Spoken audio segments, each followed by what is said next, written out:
చుక్క పుట్టింది అనే దానికి ముగ్గురు జ్ఞానులు అత్యానంద భరితులైనంతగా మనం అంత ఆనందం సంతోషం చూపించం దేవుని పట్ల. ఎప్పుడు గుర్తొస్తాడు దేవుడు? క్రిస్మస్ రోజు. అసలు చాలా మంది అయితే ఓన్లీ క్రిస్మస్ టైంకే వెళ్తారు చర్చిలకి, ఈ మిగతా టైంలో వెళ్ళరు. మళ్ళీ అప్పుడు ఈస్టర్కి, మళ్ళీ అప్పుడు గుడ్ ఫ్రైడే, అంటే ఈ పండగలు అప్పుడు వచ్చి మరీ కనిపించకపోతే బాగోదులే అన్నట్టు మూల కూర్చొని వెళ్తా ఉంటారు. అంటే క్రీస్తు పుట్టాడు అని భూలోకం మొత్తంలో ప్రతి ఒక్కరికి తెలుసు, కానీ అంత సంతోషం ఎవరికి లేదు. పుట్టాడు అంతే, పుట్టేశాడు, తర్వాత ఏంది? ఏం లేదు.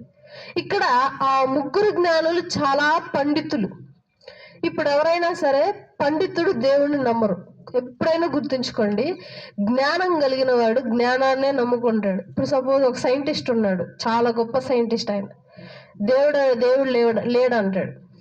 దేవుడు లేడని నువ్వు ఎట్లా చెప్తావు? మనిషిని చేసిన దేవుడే